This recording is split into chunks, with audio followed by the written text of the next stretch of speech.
The jump when I was 18 and knowing of M and all of that, and then to be able to like work with those people and be in that city and in that energy environment. Yes. Like I'm I was pinching myself the whole time. It's just wild.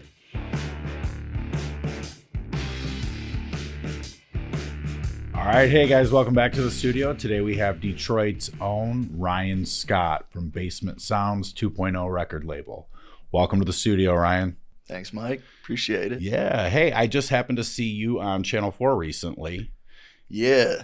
Yes. Yeah. How was that? Local 4 was definitely an experience.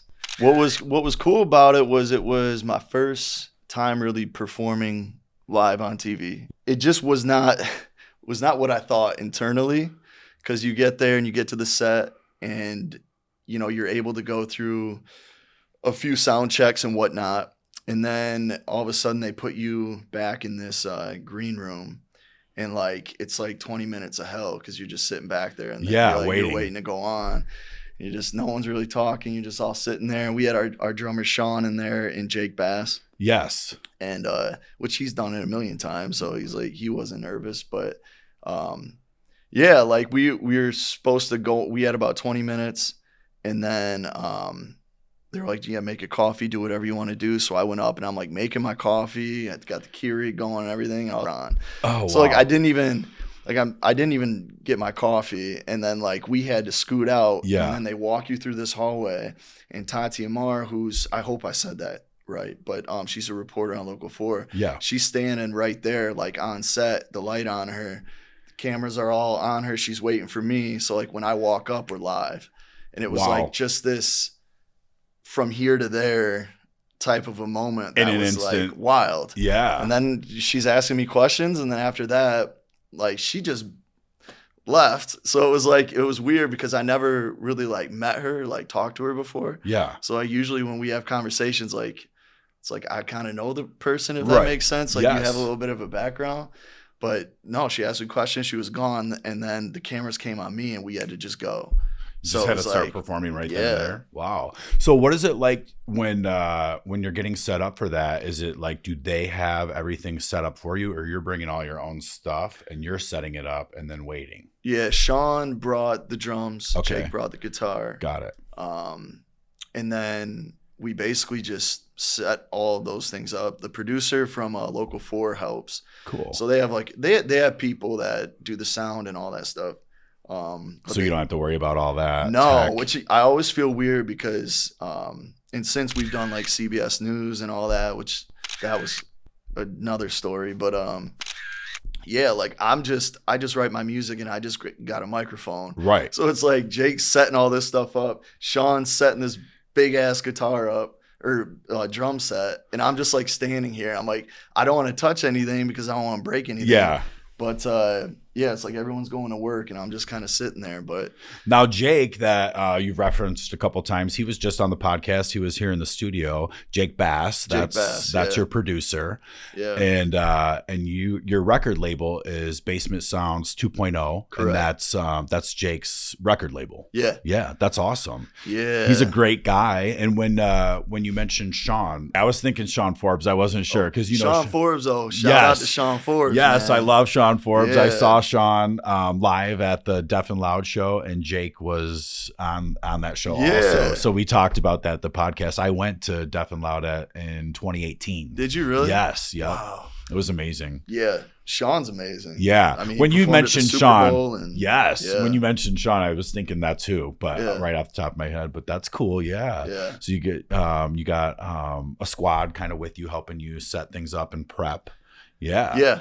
Yeah, thank God. I got to give it to you. That's got to be kind of a nerve-wracking experience to go perform, well, I mean, you're pretty seasoned. You've been doing this for over 8 years. Yeah. Yeah. Yeah, I mean, I'm pretty locked in with it, but at the same time, like when the lights are on, it's a little different. Yeah. It's like you got one shot to land it. And I think there also is the element of, because I do the rap, I do the hip hop, the little country pop stuff, R&B, that it's you usually get more like singers and things like that on the news. So it's like to get a rap artist on there, you got everyone kind of looking like, what are you gonna do? Like, Yeah. is this gonna be shit or is this gonna be good? Yeah. Like, you just never know. So there was a little bit of that. That's, you got to overcome. But I mean, it was a great experience. The set was so cool. I mean, you got just as cool of a set in here. Which, I appreciate that. Yeah. Jake's got that great studio FBT, amazing. It's beautiful. And he was out here complimenting me, and I'm just like, I was blown back because it's such an amazing setup over there. And you guys have had so many amazing artists come through there. And we touched on like his collaborations with Marshall and D12 and Ice Cube. Yeah. And yeah, their family, Marky and Jeff is Jake's dad. Yeah. But just to take you back, like in 2000, Jake's gonna get mad if I probably get these dates wrong, but 2000, I always do. I'll be on stage with him and be like, I've been working with this guy since 2019. He's like, bro, it's like, I was like, we've been working together for like 6 years, like that. But yeah, so I was working at CBS Radio at the time. This was like 2017. Oh wow. Selling like radio space, and I met a fellow colleague at the CBS Radio, Kate, and she was good friends with Jake, and she found out that I did music, and she's done some stuff with G-Eazy, okay, like when he was coming up, and so shout out to Kate. But so we worked together, and she asked for my demo to get it to Jake. So I gave her a demo, she got it to Jake, and Jake emailed me. So I really I wasn't fully briefed on his background and like everything, right, and how big it is until like I got to the studio. So he invited me to 54 Sound, which was like one of the original studios that M, did his stuff in. Yeah. I think it was a Slim Shady LP. And so I went in there, and he kind of just took me around. He gave me all this history, and then told me about his dad, Jeff, and like. Yeah, I'm hoping to get Jeff on the podcast you because get it. it would be an honor. Wow, the Bass Brothers. Man, unbelievable. Yeah. So I've heard all the stories, and like just as a kid, Lose Yourself was to me one of those like songs that it still probably is. It may sound cliche as a white rapper, but one of my favorite songs ever. Well, I can attest. It's still on my workout playlist. Yeah. I got it on my workout playlist. I still listen to it. Yeah. It's amazing. It's a classic. Yeah. And then the correlation with that, the movie 8 Mile and all that. So like that was deep within me for so long. Yeah. That to be able to make music in the first place, and from the jump when I was 18, and knowing of M and all of that, and then to be able to like work with those people, and be in that city, and in that energy environment, yes, like I'm I was pinching myself the whole time. It's just wild, But yeah, you got to get Jeff on here. Yeah, it would be amazing. Yeah. He's quite a talent, and I mean, all you guys are so talented. That's just got to be the energy in the studio when you guys get together. Just must be palpable. It's unbelievable. Wow, I mean, we were just so I came out with that Just Human, so brand new song that we had actually wrote in 2018, and then we ended up, then we got Local 4, CBS News, and we're gonna get Fox 2 coming up here too. Yeah. And they really liked the song, so we just reinvented it. And originally it was just me and Jake that wrote it. And I had asked to get Jeff on it, like to put that exclamation point on it. Like, let's really do it. And he was all about it. Wow. And so like we had a session, what was it, 2 weeks ago? And I mean, I walked in, and he was already like strumming, like he was getting down, getting the levels right and everything. And I kid you not, like he must have done 30 takes of the same riff, like killing it. Wow. And I'm just sitting there like, after every one, I'm like, that's it. Yeah. Nailed it. And he's like, no, do it again. Like run it back. And then afterwards I basically said, I was like, was like, is that why you won a, Grammy and an Oscar? And he was like, yeah, it's got to be perfect. Yeah, I get that. Like, damn. Yeah, that attention to detail. Yeah. It was just like when we were talking off camera before we got rolling here, like talking about writing songs for other people. You're in that headspace where you're writing from your soul right now to get your words out from you. Yeah. Right. And so that's him. Like that's his that's passion. his baby. Yeah. Yeah. And it's pretty amazing. Like the way he feels it, and when you can actually like see the process, because you just like you can hear the song, right? But then when you see all the individual elements that he does on that guitar, and like he was hitting, I don't even like I'm an artist, but I don't know the right terminology for like, but when he strummed it, I guess he like I think it was like a lick where it's like and it was like a nostalgic country little sound. Yeah. But he would time it. So like every 5 seconds he'd hit it before the beat actually hit the point it was supposed to be at. Yeah. So he like heard it before it was even there. And that's like magic to me. Yeah. He's like intuitive. Yeah. Like it's wild. Yeah. That's amazing. So what took you down the road? Like, were you always musically inclined as a young kid? Like just always involved in the music scene and singing and performing? Yeah. I mean, when I was about 18, I would say like, okay, so I've always loved music, right? And I mean like all types of music. So I was real super close to my grandparents. Like my Nana and Papa were like my second parents. Yeah. They grew up in Lakeview. So like I lived a lot of my life out in the country. So like country music was always playing. Yeah. So that was ingrained in me. And then like growing up in Grand Rapids and like near the city, rap and hip hop was always ingrained in me. Bob Seger, my dad was favorite artist. So like classic rock. So I had all of these things that like moved me so deeply. And then I remember like I got one of those little pencil microphones from Best Buy. Yeah. Like we had a Gateway computer. Yeah. And I finally figured out how Magic's Music Maker or whatever was the CD I had to put in to like upload the program to hear myself. Yeah. And I remember like the first time I just downloaded a beat, put it on there, and like I tried something, and it was like hearing yourself over a beat was pretty cool. Yeah. And then that just grew into literally like listen to my favorite artists like Eminem. I mean, like hearing the Eminem show the first time was like mind blowing. Right. Jon Connor, like huge influence of mine from Flint. He signed to Aftermath and now he's doing his own thing. So like hearing those guys do it and the way they made me feel was like, holy shit, like I want to do that for somebody. Yeah. Like what if I can? And years of just not giving up and just getting better and better. When I started, it was bad. Like it was, I didn't know at the time. Yeah. But I think you have to do anything great. Like you have to be kind of have a delusion in a little bit. Yeah, like, you got to be a little bit crazy. Yeah, Get it? Yeah, you're living a dream. You don't know, right? Yeah. So. Yeah, you're walking yourself towards your vision. And I mean, if you thought you were shitty, you wouldn't have kept going. Exactly. You know what I mean? You can't come into it with that mindset, but like kind of reflecting, you can tell you grew. Yeah. You're probably not as bad as you think you were, but I mean, like, you had the talent. You have natural talent. Yeah. Yeah. And I had a really good environment of people around me too. Like, I did the sports stuff in high school, a little bit in college. So I was around a lot of dreamers, a lot of like people with work ethic who wanted to push for big things in life.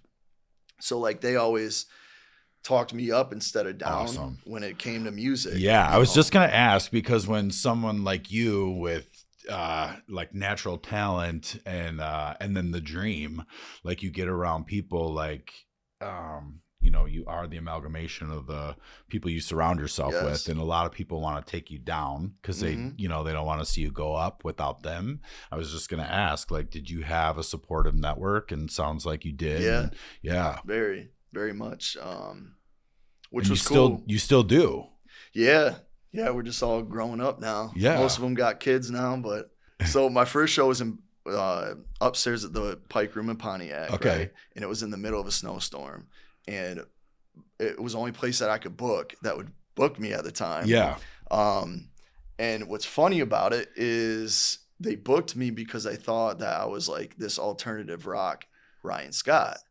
They thought I was a completely different artist. Oh, and so I went there, and I remember they gave me like my tickets and everything, and they were like, "You don't look like." oh no, dude. But they're like, "But we'll still give you the show." Cool. So that was like my way of like God saying like, "Hey, you're on the right path. Yeah. Like, keep going." And so I ended up getting a show that I shouldn't have even gotten. But anyways, drove 2.5 hours out there in the middle of a snowstorm, and everybody from Grand Rapids came. Wow. Like all my family and friends. We had like over 100 people there. Wow. That drove 2.5 hours on a Sunday night. Wow. When everyone had to work in the morning and stuff. Like, to me, that was, I don't know too many people. Well, I just got the chills. That's amazing. That's a great supportive network. Yeah. Yeah. So very grateful and Yes. thankful. And they're all with me today. Like, they're all That is still cool. cheering me on, and I cheer them on. Like, Yeah. I love that. Well, you were supposed to be there. You were supposed to be Yeah. at that show, so that it all lined up. Like the universe was working in your favor, and that's a cool story. What is so? Because you spell your name RYN. Yeah. Like, does that guy spell his name RYAN? And that was I like, was Ryan Scott. So we recently just changed it. Okay, got it. So But- did that help prompt it? Yes. Okay, I was gonna say That was one of the things. But the main reason why I had to change it was because there's like a famous porn star known as Ryan Scott No way. that like kind of looks a little like me. So when you Google Ryan Scott, I would tell people to go check my music out. Like, he would be one of the first things that would pop up. For a while. No way. Yeah. So I was like thinking of ways that I could. And then I think my sister's, you know, she's like basically my manager. Like, she's like, we're best friends. She rides around me everywhere. But she was like, well, if you take the A out, the RYN still works. It works. And then the Google search will still be. Yeah. I mean, it pops right up. Yeah. You're the first thing that pops right up. It says music artist. Well, it worked. RYN Scott. Yeah. Yeah. That's clever. She came up with that. Yeah. Yeah. I Yeah. think it sounds right. Yeah, you and know? she did the logo and everything. She's really good with like she does all her custom designs, the graphics and everything. stuff. Yeah. Cool. Yeah. Now, is she a tie-in at the studio? Do you guys collaborate? Does Jake collaborate with her at all? on things? She's actually done like some like she does t-shirts, sweatshirts, and all that stuff, like all apparel. Cool. She's got her own. It's called Just Saying, and it's all custom woodwork. And Oh wow, I'm gonna have to get this branding. information because I'm into that stuff. Yeah, she can like do some cool stuff for my studio. Yeah, Yes. and I'm not just playing because I'm her brother. Where it's like I'm not blowing smoke. Like, Right. she knows what she's doing. Yeah, She's done all my logos. She's done all the merch. all the merch. Yeah. I mean, she's been there from day one, like calling venues when I was 22 and like begging them to put me on. Yeah, Like, she's basically I still consider her my manager. she comes to all your shows, like like every big thing. Yeah. Like, she had to work today or else she'd be sitting probably right there. But so I know you got a show coming up too in April. yeah, Yeah, Diesel concert venue. cool. That's Yeah. gonna be a good one. Hey, Yeah. yeah, And shout out to Dirty White, Rick's really good friend of mine, incredible artist. More like hip hop, but like his words are so intentional. And like, if you've never seen him perform, you got to see him perform. is he gonna be with you at the show? Yeah. Okay. He's headlining it. Okay. And then but this started. We've been doing this show. I met Rick, 5-6 years ago, and we've been doing the show. And he always invites me on shows with him. He like opened up for SugarHill Gang. So I got to go on stage and open up for them with him. So he's allowed me a lot of really cool opportunities. Cool. You get to meet a lot of cool people in the music industry, I'm sure. You seem like a very humble and grateful person. So that's I am. you got a good head on your shoulders as far as all that stuff goes. I mean, it's got to be hard. I'm sure you've faced some adversity too, just starting up. And I mean, as good and positive as your network is, I'm sure you've faced some people working against you too. Yeah. You know, how do you kind of navigate through that when you're dealing with people kind of rooting against you, not for you? Where does your mindset go? What do you do? Like, just kind of, we're all learning, but I think in the past I was more of like, I just wanted everybody to like me in a way. of course. Cause I just like, I just move out of love. Like, that's my main thing. Like, Yeah. I don't have many vendettas, or I don't Sure. have any hate towards anybody. So like that's not in me. Yeah. So it's always been hard to understand when it comes from somebody else and I've done nothing wrong to you. Right. Like I don't understand why you wouldn't want somebody to succeed. Yeah. I never got that. I'm right with you. Like it does me. I just like to see you fail.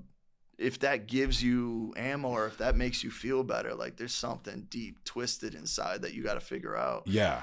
And so for me, I think I battled that with more compassion. And I don't say that in like I'm not saying this in any arrogant, cocky way. Like, yeah, it just is what it is. Like, Yeah. I think when you don't want to see somebody succeed, there's something that is broken. I agree. And I have that compassion for that. So I have a way of compartmentalizing that. Like, I don't see the hate as you hate me. I just think it's like there's something deeper going on in your life that brings you to that point. Agreed. So I was just this topic comes up all the time, and I was just thinking about it earlier this morning, like before we even got together, and there's just no space for that. Like I don't have that kind of like space in my heart for the hate and all that, and there's just no good reason not to root you on. You know what I mean? Like why not? Why not root me on, So I get it. That's awesome. You got a great mindset as far as that stuff goes. We talked a little bit off camera too about just like wellness practices and things like that, because, like your voice is your instrument, and like, you got to get up on stage, and you got to be pretty nimble and stuff like that, because you got to have that stage presence and move around and different things like that. Have you ever had any kind of like formal training in that respect? Like, I mean, fitness wise, outside of fitness wise, do you like work with anybody to kind of help gear your body when you're like up on a live show? Yeah. So, I kind of go by, I throw myself in the fire, man. Yeah. Like, let the music move you. Yeah. Like, and that, and then in a way for me, I just, I got something out of literally throwing myself in the fire and seeing what happens, and like scaring the out of myself doing it. Yeah. But it has made me grow so much, and I couldn't like even be sitting here with you talking right now if I didn't do that. Right. Like I have learned so much from either failing or like just, I mean, I've gone from shows where there's like 8 people there, no one showed up, and you gotta keep that energy going. Yeah. And then I've done shows where like I done the House of Blues open up for Joyner Lucas, where it's sold out, and like you walk out there and it's like you have this feeling like, is this really me? Yeah. Like then that 18-year-old you who was like so just newborn type of thing. Yeah. And it's like now you're here, like can you handle it? And you got that voice in the back of your head, and it's in a weird way though, man. It's like every time I've ever doubted myself, like I've ended up doing it.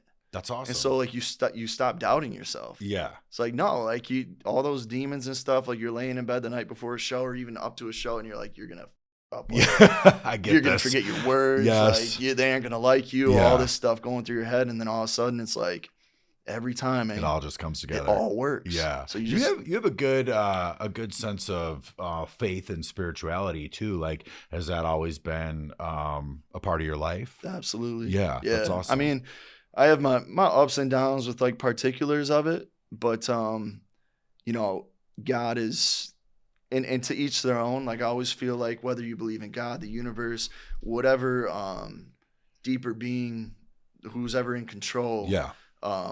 Whatever you go to, whatever your source is, I think is like really big in life. Which is why you asked about like habits or rituals or things that I do. Like one of the main things that I do every single morning is I go through my grateful list. Yeah. Like I'll sit in the shower and I will list every single thing, like my legs to walk, my eyes to see, my ears to hear. Dude, I do that. No way. I'm not kidding you. I do. I literally do that. I've been working with people with disabilities since I was a teenager, and I've had the pleasure of working with just a multitude of people, and it's helped shape my gratitude for those things. Yeah. My eyeballs, my hands, my feet, my legs, the ability to walk. That's amazing. Yeah. Truly. I do that every morning, and I think that's great that you do it too. That's awesome. Yeah. A lot of people don't think like that. And we have and a lot the fact to be you work grateful with for. People, and I mean, that to me is like a selfless pursuit. You know what I mean? Yeah, it's like you have your calling. You know what I mean? That was mine, and I always doing some kind of deep work trying to figure out, why I do what I do and all that stuff. I know, like, I've always been doing what I'm supposed to be doing, and like you do too. Like, you knew what your thing was going to be ultimately, and you're doing it, right? Yeah. Mm-hmm. It reaches people on another level, and that's got to feel good, like you're sharing. I'm always fascinated by artists because, especially musicians, because they're sharing their soul. Like, that stuff comes from within you. You know what I mean? Yep. It's not. And do you write all of your own music, or do you collaborate with? I write every single word. All of it. Yeah. So, which it's a gift and a curse in a way because, I don't know. I never, when I started music, one of the promises I made myself was, just to always keep it real, to always speak the truth. Yeah. And nothing else. Like, I'm not going to tell you about a life I'm not living. I'm not going to endorse something that I'm not really endorsing myself. Because to me, that's fake. And it just doesn't, like, I can't do it. Right.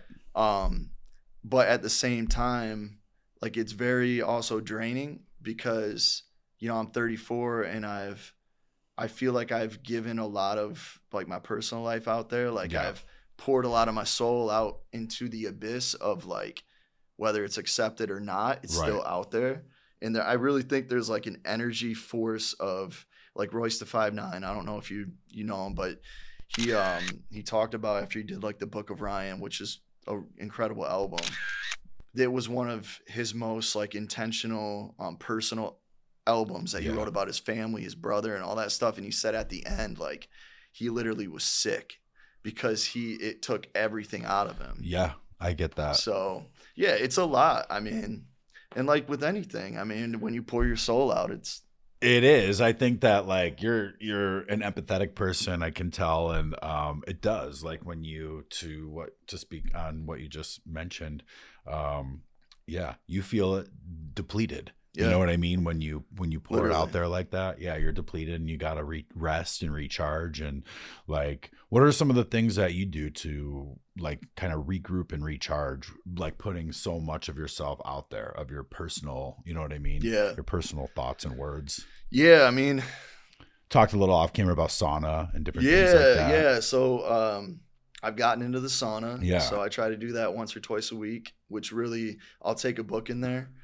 And right now I'm reading Higher by Big Sean. Cool. So that's a really good book. I always find like something to take in there and read and just sweat it out. Yep. Like, just, you know how it is. Like, I call it like sweating out the crazy is what I call it, and changing my oil. Exactly. It's like changing the oil in your car, and sweating out the crazy. It's like you can think, breathe, relax. Yeah. You like step out and it's like rebirth. Yes. I feel like it's a brand new totally. day. And yeah, so I'll do that. I'm big on running. I'll pop the headphones in. I run a 5K about 5 days a week. Wow. Okay. Yeah. I'm not a runner. So like, I tried taking that up probably when I was your age. I started taking that up. I think I was telling you a little bit about my fitness journey. I figured out that running wasn't for me. So I was like, the only time I run is from the police, or into the loving arms of a pizza. But I do walk. So like, I love walking. Like, I would go to Kensington and Milford and I'd walk the 8-mile loop. Yeah, it's beautiful. And I'd get a audio book, and you're kind of like forced into it. I'd want to give up, not give up, but I mean, I'd always want to turn around 4 miles in, but it's an 8-mile loop. So you're walking that 8 miles, whether you like it or not. So it was always like, just keep going. You like finish off a book in that amount of time. It's always great. Yeah. Pretty cool. Yeah. I mean, being out in nature. Yes. I mean, like you said, and if you got an audio book, I mean, you're good. Yeah. That's awesome that you actually read like a physical book. You know what I mean? I'm very like old school. Yeah, so am I. Nostalgic, man. Like, those little things matter to me a lot. Yeah, that's awesome. Yeah, that's got to like also provide a great source of inspiration too. Like, kind of when you're recharging like that from the sauna and regroup. That's awesome. So running, sauna, and I mean, I'm big into sports. So like, love watching basketball. Yeah. Football. All that stuff. I mean, I play a lot of pool. And you played sports coming up too, right? Yeah. So it's been in me. I mean, I've always been like my dad, my mom, everybody, my sister went to Michigan State, so big time like Michigan State basketball fans, like go to games and all that stuff, and football. Not so much the NBA, but the Pistons are doing pretty good. Yeah. Big time Lions fan. So like those, I don't know, all American like sport Saturdays, and like that they keep me going. And I play a lot of pool, so I find, and golf. Cool. You know? So just staying active. Yeah. Like Well, keeping your mind sharp. Pool is great for that, and golf too. Yeah. It's very calming. More of a low key sport. I like to train like martial arts and different things like that, and kind of keep my own pace. Like do things really? my own way. Martial arts? Yeah. Just jujitsu. I got into that in 2020, and then kind of trained myself. Like I would work with this Russian guy off Instagram on nunchucks, and so like I bought a few pairs of nunchucks, and that's a great like body workout. Nothing that's gonna like. Did you ever crack yourself? Oh my god, yeah. So I had to buy like the training nunchucks. Like that hurts. Yeah, I was gonna say, man. Oh my god, I've cracked myself in the head, the nuts. Like, it's not fun, but you can get a great workout out of that. And then I've got a guy that does custom martial arts toys. So like I'll train with the bow staff. Okay. So like with the music, like how you said, when you get up on stage and you're getting ready to do like a live show, it's your music, it's moving your body, and like that's your personal experience. Yeah.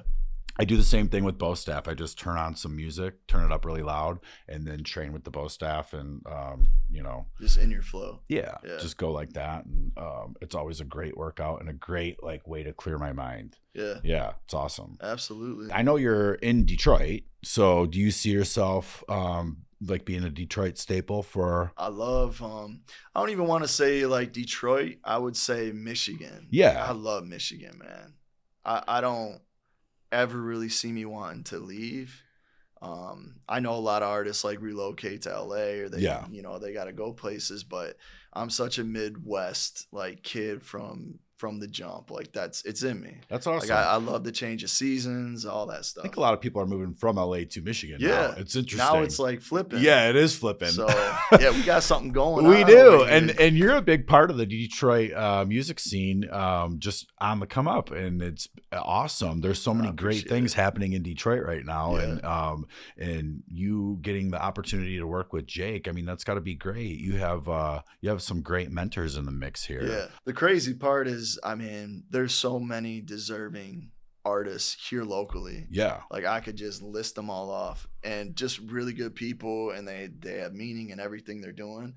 So I think like Michigan's kind of, Detroit especially, is a big mecca for music. Like, yeah. It's really cool to watch guys like you just getting in and doing their thing, and like bringing back the sounds of Detroit. It's like, it's been here. It's not going anywhere. Yep. You know what I mean? But we got to keep it going. And the right guys are in the mix over there at Basement Sounds 2.0. Yeah, absolutely. That's awesome. So when someone wants to book you, how do they go about doing that? I mean, just honestly, like hit me up on Instagram, like RYN SCOTT Music. Yeah. At RYN SCOTT Music.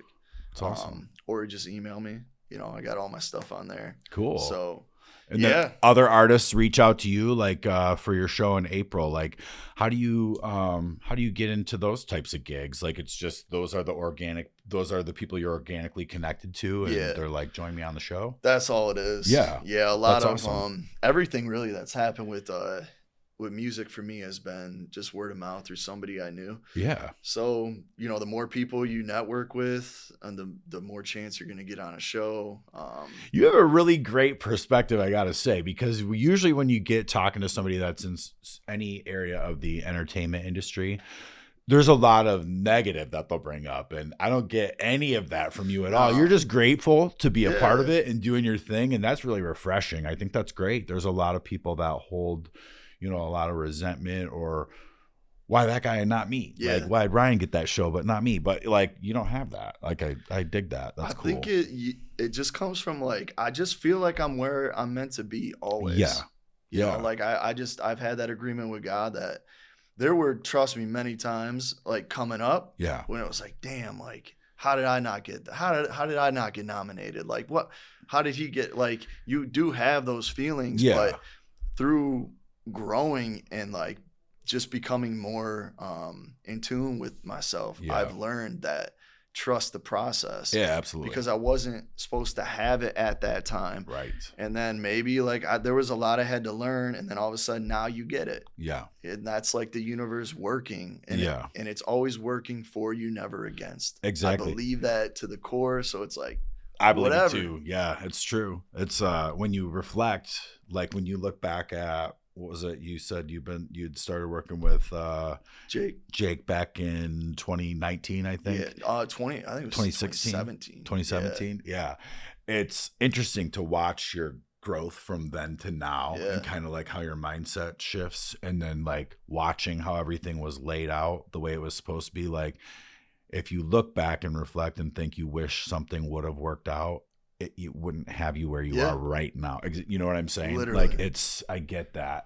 I always have those moments where I'm just like, God, I'm really truly glad it did work out that way, even though back then I wasn't understanding the process. Exactly. You know? Yeah. What's that God always gives you what you can handle, need, not what you want. Yeah. Yeah. I mean, that's it right there. Yeah. Right? That's a great mindset to have. So you have, now, I mean, 2025 is looking up for you guys over there at the studio. I know you got the show coming up in April, and that's over in New Baltimore. Yep. What's the venue again? Diesel Concert Venue. Diesel Concert Venue. Which is really, have you ever been there? No. Dude. So like 5 years ago when I don't even know how long it was, but when Rick asked me to go on, I like drove up there, and you go into, it's like a bowling alley. Okay. So I walk in, and I was already running a little late. So I walk in, and people are just bowling, and I'm like, this isn't right. This can't, like, there's not even a stage. Like, so I remember like hitting up Rick. I'm like, dude, I'm at a bowling alley. I think you gave me the wrong address. He was like, no, you got to go, like, keep going all the way to the back. So you literally go through a whole bowling alley. Then there's this like door to the left. And then there's this bouncer standing there, and he gets your stuff, and then you go through, and then all of a sudden there's like this huge venue to the left, and then like a theater in the back right, big venue. Yeah. And it's like, you would never think it's a venue. It's like the Twilight Zone. It's like, really boom. weird. Yeah. Like, it's trippy. Right. There's music in the back of the Diesel Concert Venue. That's awesome. So, Those are the best shows, though. You know what I mean? Because I can picture myself. We had a really good conversation off camera before we got rolling about back in the day. Oh, and I was at all the. Maybe I have been there. Show, you know man. I don't know. Like, maybe I have been there. Now that I think about it, but like, no, those are always the best shows. Yeah, man. Yes, I haven't been out to too many concerts these days. I hope maybe I can make it out to that show. Have you ever been to the Love and Touch? Yes. Yeah. Isn't that venue's dope? Yeah, that really is cool. It is a great venue. I had a guest on the show, T Money Green. Yeah, T Money Green was on the show, and I have a connection to him through mutual friends. And I went. He does shows out there all the time. Yeah, I feel like I know I've been out there for one thing or another. I keep really weird hours, so like I start my day at 2 a.m. and I go to bed at like 6:37 p.m. No, and so they'll if someone gets me out to an event, I have no idea what's going on because it's like obviously like an event like that would start at like 7 p.m. Which is like my bedtime. So I'm like I get out to those events. Up. I know. You start your day at 2 a.m. 2, yes, that's when I'm working out. So wow. Yeah. Well, it was just kind of like that's what works for me kind of deal. Yeah. Like per our conversation off cam, like I used to have the party in me, and I used to go out and carry on and whatnot. And as I started up my business and making those life changes for myself and kind of just reassessing my priorities, that worked best for me was to go to bed. That's incredible. So you basically flipped the script on it. Yeah. Yep. Wow. Absolutely. That's funny that you said that. My brother, I was telling you, my brother passed away when he was 28. It's probably about 20 years ago now. He used to say that all the time, flip the script. Yes. Nice. Hey.